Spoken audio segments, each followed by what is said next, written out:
Krishna Hare Hare Hare Rama Hare Rama Rama Rama Hare Hare Hare Krishna Hare Krishna Krishna Krishna Hare Hare Hare Rama Hare Rama Rama Rama Hare Rama Hare Rama Rama Rama Hare Hare Krishna Hare.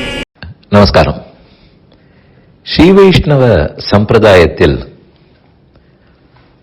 ஆச்சாரியனிடத்தில் பஞ்சசம்ஸ்காரம், அதாவது சங்கம் சக்கரம் முத்திரை தொடங்கி ரகசியத்ரயம்ங்கிற 3 மந்திரங்கள் உபதேசம், ராமானுஜதாசன் என்கும் நாமம், இவையெல்லாம் பெறுகிறோம்.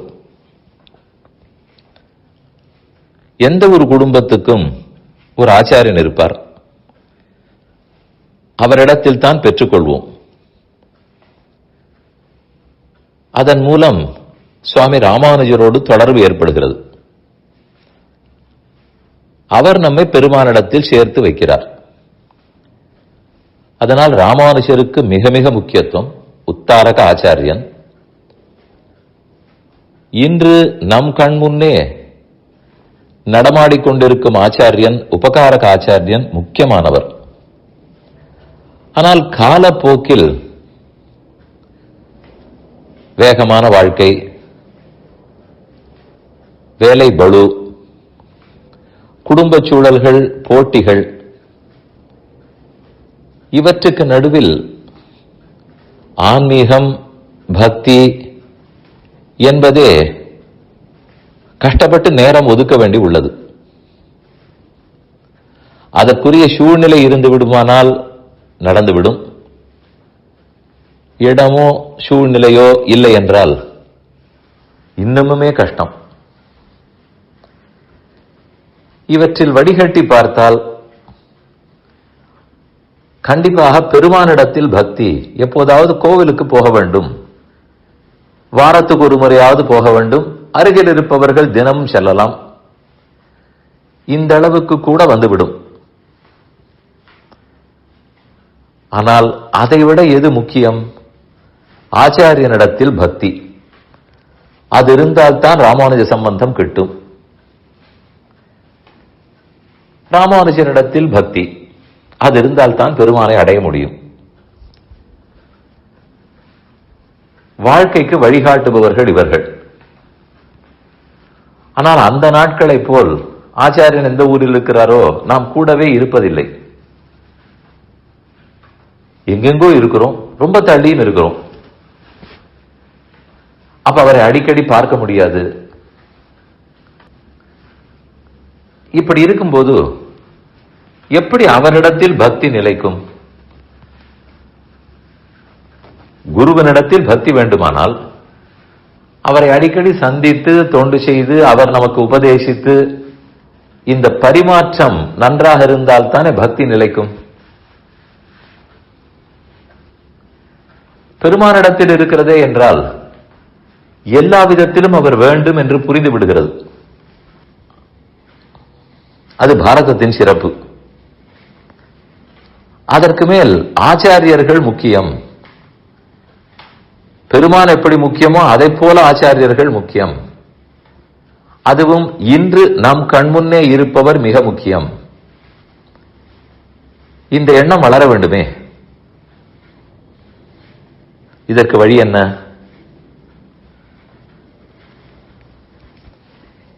எவ்வப்போதெல்லாம் கோவிலுக்கு செல்லுகிறோமோ அப்போதெல்லாம் அங்கிருக்கும் ஆழ்வார்கள், ஆச்சாரியர்கள் சன்னதிக்கு போயே ஆக வேண்டும். இதை பல சமயங்களில் மறந்து விடுகிறோம். அல்லது அந்த சன்னதிகளும் பூட்டியே இருக்கின்றன. கொஞ்சம் மெனக்கட்டு முயற்சி எடுத்து அந்த ஆழ்வார்கள் ஆச்சாரியர்களையும் சேவிக்க வேண்டும் என்று நம் மனதில் உறுதி எடுத்துக்கொண்டு சன்னதி பூட்டி இருந்தாலும் சரி, அர்ச்சக சுவாமி வந்து சேவை பண்ணி வைத்து விட்டால் குறையே இல்லை. அவர் தனியே இருக்கும்போது எத்தனை இடத்தை திறக்க முடியும்? இருந்தாலும் அந்த சாத்திய கதவுக்கு முன்னாலேயாவது போய் அதன் வழியே கூட தரிசிக்கலாம். சேவித்து ஒரு 2 நிமிஷம் அங்கு இருங்கள். சிலர் கோயிலுக்கு வலம் வந்து 2 நிமிஷம் உட்கார வேண்டும்ங்கிற வழக்கம் வைத்துக் கொண்டிருக்கிறீர்களா? அது ஒரு புறம் இருக்கட்டும். இந்த ஆச்சாரியர்கள் சன்னதி முன்னால் போய் கண்டிப்பாக அமரவும். அவர் என்ன செய்தார் என்பதை நினைக்கவும். 12 ஆழ்வார்கள் இருப்பார்கள், பல ஆச்சாரியர்கள் இருப்பார்கள். ஒவ்வொரு சன்னதி வாசலிலும் நான் சொல்லவில்லை. அது முடியுமானால் ரொம்ப சரி. இல்லை என்றாலும் ஓரிடத்தில் நடுவாக போய் அமர்ந்து அவர்களை பற்றி சற்று சிந்தித்து ஒரு பாசுரமான அவர்களை பற்றி சொல்லி அதற்கப்புறம் பெருமானை தரிசிக்க போவோம். இப்படி பண்ணினால் பகவானுக்கும் ரொம்ப பிடிக்கும்,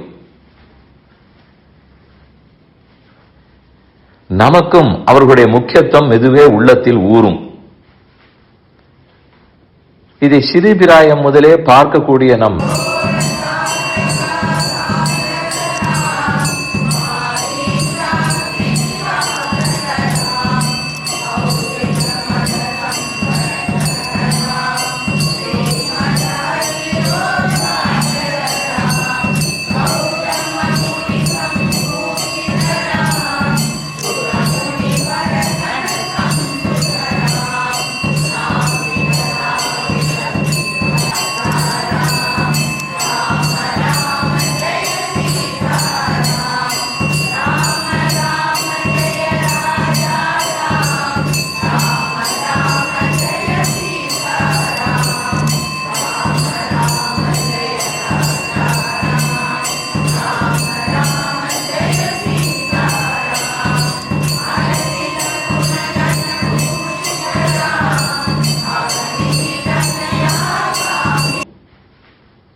இதை சிறுபிராயம் முதலே பார்க்கக்கூடிய நம் பெண்ணும் பிள்ளையும் பேரனும் பேத்தியும் இது என்னன்னு கேட்பார்கள்.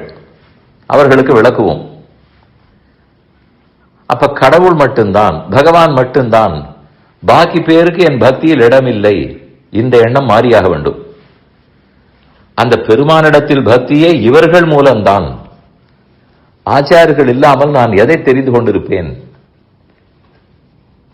இந்த எண்ணம் வளர வேண்டும். இதில் ஒரு 10 வயசு பிள்ளைக்கோ 7 வயசு குழந்தைக்கோ அப்பா அம்மா சொல்லிக் கொடுத்ததுதான் இருக்கும், பகவான் சொல்லிக் கொடுத்திருப்பார்கள். அதற்குள் ஆச்சாரியனை பத்தி சொல்ல முடிந்திருக்காது, ஆச்சாரியனுடைய பரிமாற்றமும் அந்த குழந்தைக்கு வந்திருக்காது. அப்ப என்ன தோன்றும்? என் வாழ்க்கையில் கடவுளுக்கு இடம், பெற்றோருக்கு இடம், அவ்வளவுதான் தெரிய வரும்.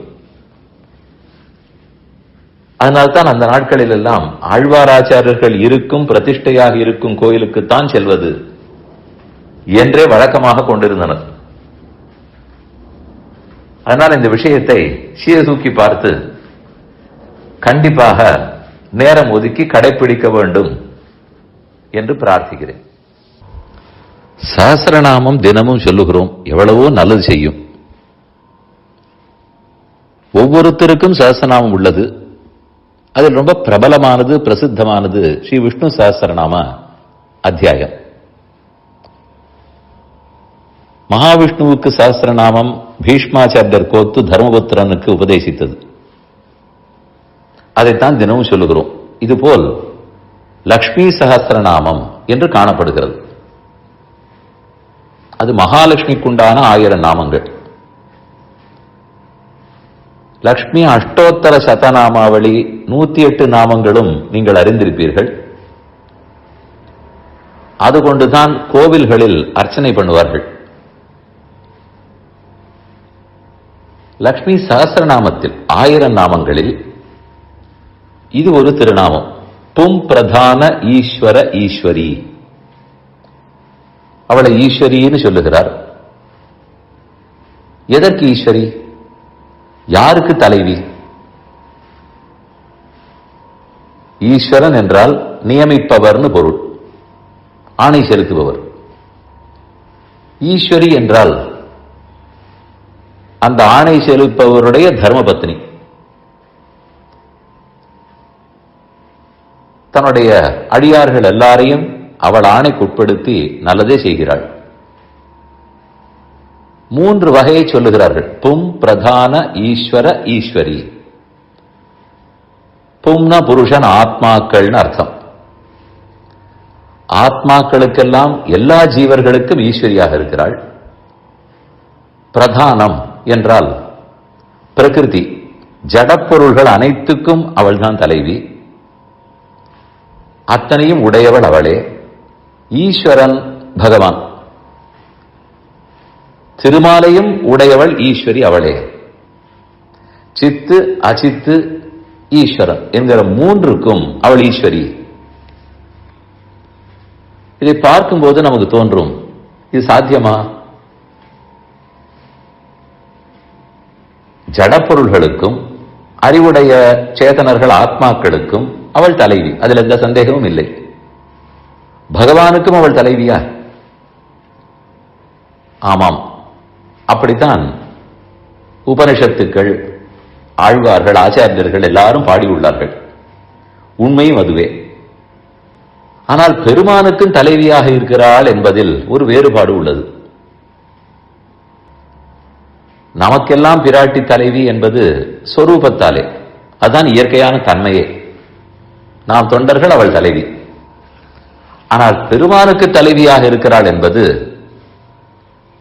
ஆசையாலே, அன்பாலே, பாசத்தாலே, காதலாலே. அந்த பேர் அன்பால் அவனை வசப்படுத்தி தான் சொல்லும்படியெல்லாம் கேட்க வைக்கிறாளாம். அதை நம்பித்தான் நாம் இருக்கிறோம். அதுதான் உண்மை. தன் அன்புக்கு அவனை வசப்படுத்தி அடியார்கள் எல்லாரையும் காப்பாற்ற வைக்கிறாள். அவர்களுடைய குற்றங்களை எல்லாம் மறக்கடிக்கிறாள். பெருமானுடைய கோபத்தை மாற்றி அவனை கருணையே கொண்டவனாக அருளச் செய்கிறாள். இதெல்லாம் செய்வதனாலே அவருக்கும் அவள் பேரில் அத்தனை விருப்பம். அதனால் திருமாலுக்கே அந்த திரு செல்வமாகவும் அவனையும் தன்னுடைய ஆணைப்படி நடத்துபவளாகவும் காணப்படுகிறாள். நாம் கோயில்களுக்கு செல்லும் போது இந்த உண்மை புரிந்து செல்ல வேண்டும். எந்த கோயிலுக்கு சென்றாலும் தயார் சன்னதி, பெருமாள் சன்னதி. முதலில் தயார் சன்னதிக்கு தான் போகிறோம். அவள் சொல்படித்தான் அடுத்து அவர் கேட்பார் என்பதற்காக முதலில் அவள் திருவடிகளைத்தான் சரணமாக பற்றுகிறோம். இனி அவரிடத்தில் செல்ல போகிறேன், அவர் என்ன பார்வை பார்ப்பார்னு தெரியாது. நீ உன்னுடைய பார்வையால் அவரை அடக்கி என்னிடத்தில் கருணையை காட்டச் சொல். அது அவளால் தான் இயலும், சாத்தியம். இந்த உண்மை புரிந்து விடுமானால் அந்த பகவானுக்கும் சேர்த்து அவள் தலைவிங்கிறது தெரிகிறது அல்லவா? சத்ரியா சத்பதிம் யதா. இத பகவானே துர்வாச மகரிஷியினிடத்தில் சொல்லுகிறார். நான் என்னுடைய அடியார்களுக்கு கட்டுப்பட்டவன். பிராட்டி மட்டுமல்ல, அடியார்களுக்கே பகவான் கட்டுப்பட்டவராம். எதை போல எனில், நல்ல மனைவிகள் தங்கள் அன்பாலும் நற்பண்புகளாலும் உயர் குறிக்கோள்களாலும் அவருடைய கணவனை தங்கள் வசத்தில் வைத்திருக்குமா போலே, மனைவி தன் கணவனை தன் அன்பாலே தன் நல்ல பண்புகளாலே வசப்படுத்தி வைத்திருக்குமா போலே அடியார்கள் பகவானை தங்கள் வசத்தில் வைத்திருக்கிறார்கள் என்றுதான் பகவானே கூறுகிறார். இது புராணத்திலே இருக்கக்கூடிய ஸ்லோகம். அதனால் 3 வகையான தத்துவங்களுக்கும் பிராட்டி ஈஸ்வரி.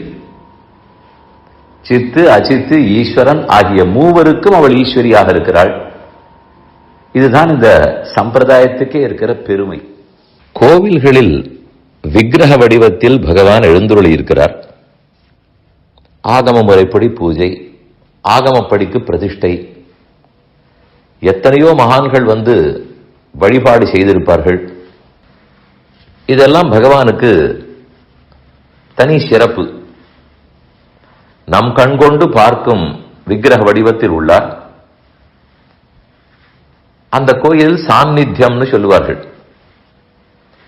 எவ்வளவு பூஜை, எத்தனை ஆராதனங்கள், எத்தனை உற்சவங்கள், எவ்வளவு பிரசாதங்கள், எத்தனை பக்தர்கள் எல்லாம் அந்த கோயிலுக்கு வந்திருப்பார்கள். கோவிலுக்கு பெருமை கூடிக்கொண்டே போகிறது, கூட்டம் கூடுகிறதுன்னு சொல்லுவோம். பகவானுக்கோ கோவிலுக்கோ பெருமை கூடும் குறையும் என்பதில்லை. எப்போதும் அவருக்கு விகாரமே கிடையாது. இருந்தாலும் நாள்பட நாள்பட இன்னும் நிறைய பூஜைகள் செய்து செய்து பலருடைய மங்களாசாசன பலத்தாலே பல்லாண்டு பல்லாண்டுன்னு பாடி பக்தர்கள் உள்ளம் உருகி, இதனால் அந்த பெருமானுக்கு அதீதமான மகிழ்ச்சி. அப்படி இருக்கும் இடத்தில் சாநித்தியம் தானே இருக்க போகிறது. அங்கு சென்றாலே நமக்கே ஒரு மாதிரி உணர்வு ஏற்படும், தெரிந்துவிடும். இது கோயிலுக்கு இருக்கிற சிறப்பு. ஆனால் ஆழ்வார்கள் பாடலை பார்த்தால், தமருகந்ததெவ்வுருவம் அவ்வுருவன் தானே தமருகந்ததெப்பேர் மற்ற பேர் என்று மிகவும் எளிமையாக கூறியிருக்கிறார். அடியார்கள் எந்த வடிவத்தை ஆசைப்பட்டார்களோ அதில் பெருமான் எழுந்தருளி இருக்கிறார். நம் உள்ளத்திலும் இருக்கிறார். நாம் வீட்டில் ஒரு சின்ன சித்திர வடிவம், ஒரு படத்தை வைத்துக் கொண்டிருந்தாலும், நாமே வரைந்து வைத்துக் கொண்டாலும், நாம் அதில் விருப்பம் வைத்திருந்தால் அதிலும் இருக்கிறார். ஒரு புறத்தில் ஓஹோ என்று எல்லா ஆராதனங்களும் நடைபெறும் கோயிலிலும் இருக்கிறார். மற்றொரு புறத்தில் அது எதுவுமே இல்லாத நான் ஆசைப்பட்ட ஒரு சித்திரம், அந்த படத்திலும் இருக்கிறார். அது வேண்டியவர்கள் அங்கு செல்வார்கள், இது பிடித்தவர்கள் இந்த சித்திரத்தோடையே வாழ்வார்கள். இது புரிகிறது. ஆனால் இதை இரண்டையும் சீர்தூக்கி பார்த்தால் நமக்கு ஒரு ஐயம் வரும், ஏன் ஒரு தப்பான எண்ணம் கூட வரும். நம் வீட்டில் இருக்கும் சித்திர வடிவத்தில் இருப்பாரே, அவர்தான் இருக்கிறாரே, பின் எதற்கு இவ்வளவு பெரிய கோவில்கள், இவ்வளவு செலவு? கோவில்களில் சில சமயத்தில் சண்டை பூசல் எத்தனையோ, எதற்கு? அதெல்லாம் ஒண்ணும் வேண்டாமே. நம் வீட்டில் தான் சித்திரத்தில் பெருமான் இருப்பாரே, அங்கு கும்பிட்டால் போறாதா? கோவிலுக்கு போனால் தானா? அதற்கு எவ்வளவு செலவு வேறு. அதனால் இதெல்லாம் ஏதோ ஒரு பட்டாட்டோபத்துக்காக கோவில்கள்னு சொல்லுகிறோம். அவர் ஆத்மார்த்தமாக பக்தனிடத்தில் பிரியத்தை வைத்து சித்திர வடிவத்திலும் இருப்பார். ஒரு கோடு விழித்தால் கூட அதில் கூட இருப்பார். அப்படித்தானே பக்தர்களுடைய பாடல்கள் காணப்படுகின்றன என்று ஒரு வாதத்தை வைப்பார்கள். மேலோட்டமாக பார்க்கும்போது இந்த வாதம் சரியானதாக இருக்கும். போதுமே, அவர் எங்கு இல்லை, எல்லா இடத்திலும் இருக்கிறார். அப்படி இருக்கும்போது இங்குதானா, இந்த கோவில் தானா, இப்படித்தானா என்றெல்லாம் கேட்க தோன்றும். இது நாத்திகவாதிகள் வேணும் என்று கேட்பார்கள். ஆஸ்திகர்களுக்கு கூட அவ்வப்போது இந்த சந்தேகம் வரலாம். இந்த சந்தேகம் அடிப்படையற்றது. ஏனெனில் கோவில்கள் எதனால் சிறப்புன்னு சொன்னேன். ஆகமப்படி பல்லாயிரம் பேர் வந்து தொழுதபடி, தினப்படி பூஜைகள், உற்சவங்கள், புறப்பாடு, திருமஞ்சனம், அபிஷேகம், எத்தனை வஸ்திரங்கள், பிரசாத வகைகள், வாத்திய கச்சேரிகள், இப்படி பலதையும் பண்ணி பண்ணி பண்ணி அது அப்படியே ஆனந்தமாக இருக்கிறது. அதுதான் நம்ம இடத்தில் ஒரு உணர்ச்சியை அங்கு ஏற்படுத்துகிறது, பக்தியை தூண்டுகிறது. இந்த எதுவுமே வீட்டில் சித்திர வடிவத்தில் இருப்பவருக்கு கிடையாது. பின் எப்படி அவரை தரிசித்தால் நமக்கு அந்த உணர்ச்சி வரும்? அந்த ஒரு எனர்ஜி எப்படி வரும்? இதுதான் கேள்வி. பக்தி பொங்கியாக வேண்டும், உள்ளம் உருகியாக வேண்டும். அதற்கு வேண்டி எதுவும் என் வீட்டில் இல்லை. ஆனால் அந்த சித்திர வடிவத்தை பார்த்து எனக்கு உள்ளம் உருக வேண்டும். கோவிலுக்கு போனால் அந்த ஆம்பியன்ஸிலேயே அந்த உணர்ச்சி எனக்கு ஏற்படுகிறது, ஓரளவு ஏற்பட்டுவிடும். ஆனால் வீட்டில் எப்படி ஏற்படும்? ஒரே பதில், சித்திர வடிவத்திலும் இருக்கிறார், அன்போடு எந்த வடிவத்தை ஆசைப்பட்டாலும் இருக்கிறார். இப்படின்னு பாடியவர்கள் ஆறு தெரியுமா? பக்தியிலேயே தோய்ந்தவர்கள், ஆழ்ந்தவர்கள். அப்படிப்பட்ட பக்தர்கள் தான் பாடியிருக்கிறார்கள். அவர்களுக்கு இருந்த அந்த இன்டென்ஸ் பக்தி, அந்த ஆழமான பக்தி, பல ஆகமங்கள், ஆயிரக்கணக்கான பூஜைகள், பிரசாதங்கள், கச்சேரிகள், இது இத்தனையும் ஒன்றுமில்லாமல் செய்யக்கூடிய ஆழமான பக்தி அவர்களது. அதனால் அப்படிப்பட்டவர்களுக்கு சித்திர வடிவத்தில் இருந்தால் கூட அவர் முழுவதுமாக காட்சி கொடுப்பார். ஆனால் நம்மிடத்தில் அதை போன்ற யோகமோ தவமோ ஆழ்ந்த பக்தியோ காதலோ ஒன்றும் இல்லையே. அவர்கள் பாட்டுப்படி அது சரி. அதுக்கு நம்மை போல ஒரு ரொம்ப சுமாரான பக்தர்களுக்கும் சித்திர வடிவத்தில் பார்த்தால் அவர் தோன்றி விடுவாரா? அப்படிப்பட்ட பக்தனுக்கு தோன்றுவார், உண்மை. ஆனால் நம் போன்றவர்களுக்கு இதோ இந்த முறைப்படிக்கு என்னென்ன பூஜைகள் செய்யப்படுகிறதோ அந்த சாநித்தியம் மிக்க கோவில், அங்குதான் நமக்கு தரிசனம் கொடுப்பார், நமக்கு வெளிப்படுவார். சரி, அப்ப ஆழ்வார்கள் பாடினதெல்லாம் பொய்யா கிடையாதா என்றால் நிச்சயம் உண்டு, அவர்களுக்கு உண்டு. அதே போல ஆழமான பக்தி இருக்கிற எல்லாருக்கும் உண்டு. சரி, அப்படி பக்தி இல்லாதவர்களுக்கு அதான் கோயில்களில் இருக்கிறார். பிரதிமாசு அப்பிரபுத்தானாம்னு சொல்லுவார்கள். அவ்வளவு தூரம் ஆழமான பக்தி இல்லாவிட்டால் இங்கு இருக்கிறார். ஆனால் அவ்வளவு பக்தி இருக்கிற ஆழ்வார்களே கோயிலுக்கு தான் வந்தார்கள். ஒரு புறத்தில் தூணிலும் இருப்பார், துரும்பிலும் இருப்பார், சித்திரத்திலும் இருப்பார் என்று சொல்வது பெருமானுடைய எளிமையை காட்டும். கோவில்களில் தான் சாநித்தியம் இருக்கும் என்று சொல்வது நாம் அங்குதான் சென்று பற்ற முடியுங்கிற தெளிவை கொடுக்கும். இந்த ரெண்டுத்துக்கு ஒன்றும் குறையில்லையே. சித்திரத்தில் இருப்பார்னு சொல்றது உண்மை, ஆனால் அது நம்மால் காண முடியாது.